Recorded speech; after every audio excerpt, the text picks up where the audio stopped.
ये heat and temperature का part 3 video है। इसमें हम जानेंगे कि ऊष्मा का स्थानांतरण कौन कौन सी विधियों से होता है। साथ ही साथ हम ये भी जानेंगे कि वायु के प्रवाह को ऊष्मा कैसे प्रभावित करता है। आज का जो लेक्चर रहेगा ये सीजी टेट, छत्तीसगढ़ शिक्षक भर्ती, साथ ही साथ एसएससी के जितने भी एग्ज़ाम्स होते हैं जिसमें साइंस का पोर्शन इंक्लूड रहता है, उसके लिए बहुत ही ज़्यादा इंपॉर्टेंट लेक्चर होने वाला है। इससे पहले मैं 2 लेक्चर और डाल चुका हूँ ऊष्मा एवं ताप का। ये मेरा पार्ट 3 वीडियो है, तो वीडियो को देरी न करते हुए स्टार्ट करते हैं। ऊष्मा का स्थानांतरण। ऊष्मा का स्थानांतरण हमेशा हाई टेम्परेचर से लो टेम्परेचर की ओर होता है, और ये तब तक होता है जब तक कि दोनों वस्तुओं का तापमान समान न हो जाए। मतलब कि मेरे पास एक वस्तु है जिसका टेम्परेचर है 100 डिग्री सेल्सियस और एक वस्तु है जिसका टेम्परेचर है अभी 10 डिग्री सेल्सियस। तो ऊष्मा का स्थानांतरण होगा 100 डिग्री सेल्सियस से 10 डिग्री सेल्सियस की ओर, और ये तब तक होगा जब तक दोनों का टेम्परेचर समान न हो जाए। जैसे ही टेम्परेचर समान होगा तो ऊष्मा का स्थानांतरण रुक जाएगा। तो इसकी निर्भरता किस पे है? तापांतरण पर। जब तक दोनों वस्तुओं के ताप में अंतर रहेगा तब तक ऊष्मा का स्थानांतरण होता रहेगा। जैसे ही दोनों का टेम्परेचर समान हो जाएगा ऊष्मा का स्थानांतरण भी रुक जाएगा। अब हम देखेंगे कि ऊष्मा के स्थानांतरण से क्या क्या प्रभाव पड़ते हैं। तो पहला प्रभाव तो यही है कि तापांतरण उसका समान हो जाता है। दूसरा प्रभाव होता है कि पदार्थ की अवस्था में परिवर्तन आ जाता है। अवस्था परिवर्तन। जैसे मैं एक बर्फ़ का टुकड़ा लेता हूँ, यह भी 0 डिग्री सेल्सियस पर बर्फ़ है। अब मैं इसके टेम्परेचर को बढ़ाता हूँ तो क्या होता है, ये लिक्विड में चेंज हो जाता है। तो हम क्या बोल सकते हैं कि हमने जैसे ही इसको ऊष्मा दिया तो इसकी अवस्था में परिवर्तन आ गया। सेकेंड प्रभाव यही था, अवस्था में परिवर्तन आना। तीसरा प्रभाव है घनत्व में परिवर्तन, और चौथा है आयतन में परिवर्तन। इन दोनों में परिवर्तन क्यों आएगा इसे हम पिछले लेक्चर में पढ़ चुके हैं। वहाँ से आप लोग को क्लियर हो जाएगा कि ऊष्मा के कारण घनत्व और आयतन में कैसे परिवर्तन आता है। तो नेक्स्ट स्लाइड देखते हैं। जब भी हम ऊष्मा स्थानांतरण की बात करते हैं तो ऊष्मा का स्थानांतरण हमेशा 3 प्रकार से हो सकता है, जिसमें से पहला प्रकार है हमारा चालन, दूसरा होता है संवहन और तीसरा होता है विकिरण। इन 3 प्रकार के माध्यम से ही ऊष्मा का स्थानांतरण होगा। इन तीनों प्रकार में से पहला प्रकार है चालन, जिसे हम लोग इंग्लिश में बोलते हैं कंडक्शन। कंडक्शन ऐसा प्रक्रिया है जो केवल ठोस में ही पाया जाएगा। चालन की प्रक्रिया में क्या होगा कि जो हीट रहेगा वो पदार्थ के माध्यम से, पदार्थ के कणों के माध्यम से एक स्थान से दूसरे स्थान पर जाएगा, लेकिन इसमें पदार्थ स्वयं गति नहीं करेगा। इसको हम लोग उदाहरण से समझते हैं। जैसे मेरे पास एक रॉड है, इस रॉड को मैं गर्म करता हूँ। रॉड के एक हिस्से को मैंने गर्म किया। सपोज़ मैंने ये वाले हिस्से को गर्म किया है, तो हीट का ट्रांसफ़र क्या होगा, धीरे धीरे ऊपर की ओर भी होने लगेगा। क्यों हो रहा है? क्योंकि आपस में पदार्थ के कण रॉड के जुड़े हुए हैं, तो हीट का ट्रांसफ़र पदार्थ के कणों के द्वारा एक स्थान से दूसरे स्थान पर हो गया। तो यही मैं यहाँ लिखा हूँ कि पदार्थ के कणों के माध्यम से हीट का ट्रांसफ़र होगा।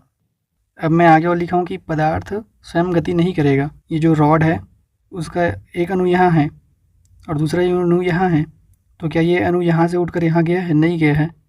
तो यही मैं यहाँ लिखा हूँ कि पदार्थ के अणु स्वयं गति नहीं करते, लेकिन पदार्थ के माध्यम से हीट का ट्रांसफ़र हो जाता है। उदाहरण है इसका लोहे का गर्म होना, जिसे मैंने यहाँ समझा दिया है। तो यहाँ एमपी पॉइंट हम लोग देखें तो सबसे पहला एमपी पॉइंट यह है कि चालन की प्रक्रिया किस में पाया जाता है, तो ओनली ठोस में पाया जाएगा। दूसरा एमपी पॉइंट यह है कि चालन में पदार्थ स्वयं गति नहीं करते हैं। यह था ऊष्मा स्थानांतरण का पहला विधि, चालन। अब हम दूसरा विधि संवहन देखते हैं नेक्स्ट स्लाइड में। Next slide.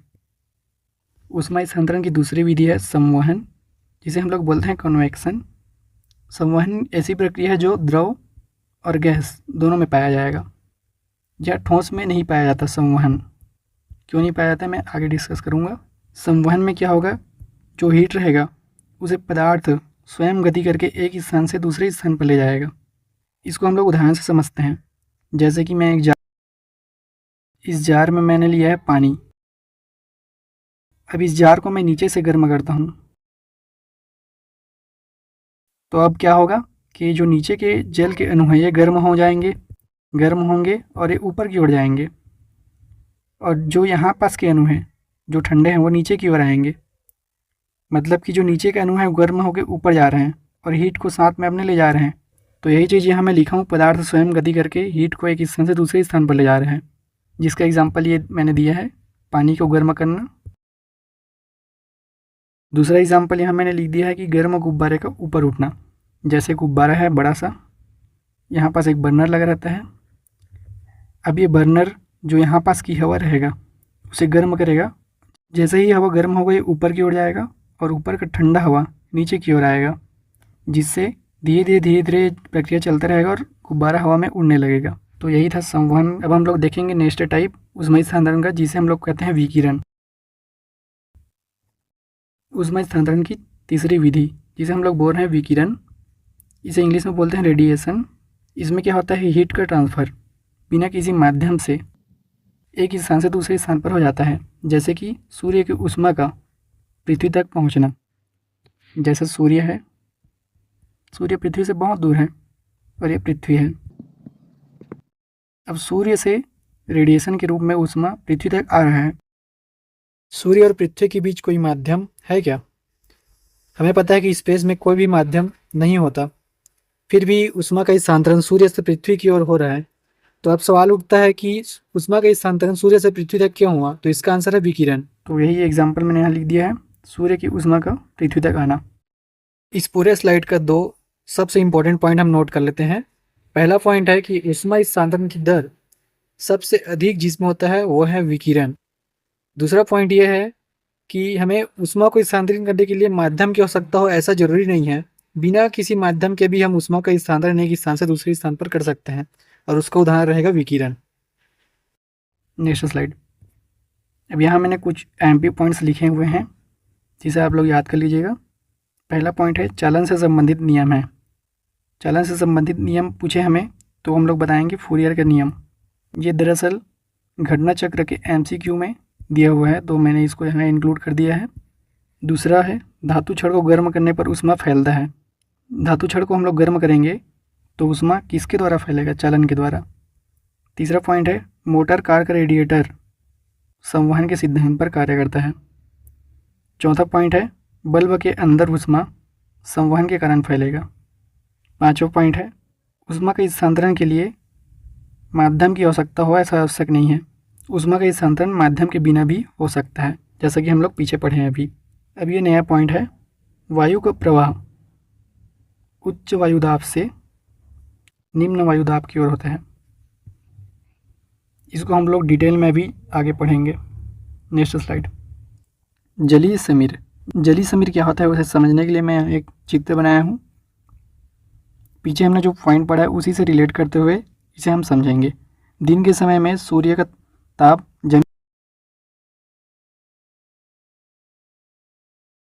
जमीन हीट हो रहा है, मतलब कि यहाँ पास की जो वायु है वो भी हीट हो जाएगा। जैसे ही वायु हीट होगा वो ऊपर की ओर जाने लगेगा। जैसे ही वायु ऊपर की ओर जाएगा तो जो जमीन का जो स्तर है यहाँ पास निर्मित हो जाएगा निम्न वायुदाब क्षेत्र। ये जो नीला कलर में बनाया हुआ ये समुद्र है। अब समुद्र के ऊपर क्या है? ठंडा वायु है। चूंकि यहाँ ठंडा वायु है इसलिए यहाँ उच्च वायुदाब का क्षेत्र है। और हमने पीछे पढ़ रखा था कि वायु का प्रवाह उच्च वायुदाब से निम्न वायुदाब की ओर होता है। मतलब जो समुद्र के ऊपर वायु है उसका प्रवाह स्थल की ओर होगा। क्यों हो रहा है? क्योंकि दिन के समय में जो जमीन के ऊपर की वायु है वो निम्न वायुदाब में है और समुद्र के ऊपर की वायु है वो उच्च वायुदाब में है। वायु का प्रवाह हमेशा उच्च दाब से निम्न दाब की ओर होता है। इसलिए दिन के समय में जो हवा चलेगा उसे हम लोग बोलेंगे जलीय समीर। इसका क्वेश्चन पूछा गया है इसलिए मैं इसको यहाँ इंक्लूड किया हूँ।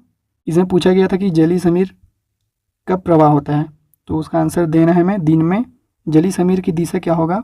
तो समुद्र से स्थल की ओर होगा। इसके बाद हम लोग नेक्स्ट पढ़ेंगे स्थलीय समीर, जो इसका जस्ट उल्टा रहेगा। Next slide. स्थलीय समीर का प्रवाह होगा रात में होगा। जैसा कि इसके नाम से ही स्पष्ट है कि वायु का प्रवाह होगा स्थल से समुद्र की ओर। पहला क्वेश्चन है दो वस्तुओं के बीच चलन होगा। कौन सी कंडीशन रहेगा जब दो वस्तुओं के बीच चलन होगा? चलन मतलब कि कंडक्शन। पहला दिया है हमें उनके ताप में अंतर हो, दूसरा दिया है वे संपर्क में हो, तीसरा दिया है दोनों की ऊष्मा चालकता अधिक हो, चौथा दिया है ए व बी दोनों।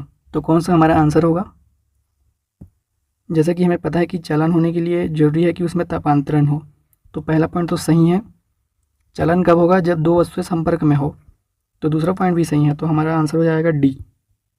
नेक्स्ट क्वेश्चन, निम्न विकल्प पर विचार कीजिए। ये हमारा कूट वाला क्वेश्चन हो गया। पढ़ते हैं कथन क्या दिया है। कथन एक दिया है, संवहन केवल द्रव और गैस में होता है। तो हमने पीछे पढ़ा था कि संवहन केवल द्रव और गैस में होता है, तो ये तो सही है। दूसरा कथन दिया है, ठोस में अणु स्वतंत्र रूप से नहीं चल सकते। तो ठोस के अणु स्वतंत्र रूप से नहीं चल सकते, ये पॉइंट भी हमारा सही है। दोनों सही हैं तथा बी ए को सही साबित करता है। तो ये वाला होल्ड पे रखते हैं, वाला आंसर हो सकता है। बी क्या बोल रहा है, दोनों सही हैं तथा बी ए को सही साबित नहीं करता है, ये वाला तो गलत है। तीसरा ऑप्शन बोल रहा है ए सही है बी गलत है, ये भी गलत हो गया हमारा। चौथा ऑप्शन बोल रहा है ए गलत है, ये भी गलत हो गया। तो हमारा आंसर हो जाएगा ए। यहाँ पर लिखा है संवहन केवल द्रव और गैस में होता है, तो हाँ द्रव और गैस में होता है। ठोस में क्यों नहीं होता, क्योंकि ठोस के अणु स्वतंत्र रूप से गति नहीं कर सकते। तो ये वाला कथन जो है बी वाला कथन ए वाले कथन को सही साबित कर रहा है, तो ये हमारा आंसर हो गया। नेक्स्ट क्वेश्चन, थर्मल बॉटल किस तरह की ऊष्मा हानि को रोकता है। केवल संवहन, केवल चलन, चलन संवहन, तीनों। तो इसका आंसर हो जाएगा डी। तीनों तरह से जो ऊष्मा हानि होता है उसे रोकता है thermal bottle. Next question, question number 4, ये भी कूट वाला प्रश्न है। तो ये हमें दिया है कि पदार्थ की अवस्था में परिवर्तन आ जाता है, किससे, ऊष्मा स्थानांतरण से। तो हाँ पदार्थ की अवस्था परिवर्तित हो जाता है। घनत्व में परिवर्तन होता है, ये भी सही है। आयतन में परिवर्तन होता है, ये भी सही है। तो ऊष्मा के स्थानांतरण से द्रव्यमान में परिवर्तन होता है, आप लोग सोच के बताइए। तो द्रव्यमान में परिवर्तन नहीं होता है, तो ये भी हमारा सही है। जैसे कि मैंने बर्फ़ लिया है, अब मैं इसे गर्म करूँगा तो ये द्रव्य बन जाएगा। तो क्या इसके द्रव्यमान में परिवर्तन हो जाएगा, क्या ये इसके वेट में परिवर्तन हो जाएगा, तो नहीं होगा। तो हमारा सभी कथन सही हैं। बहुत ही अच्छा क्वेश्चन था ये। Next question,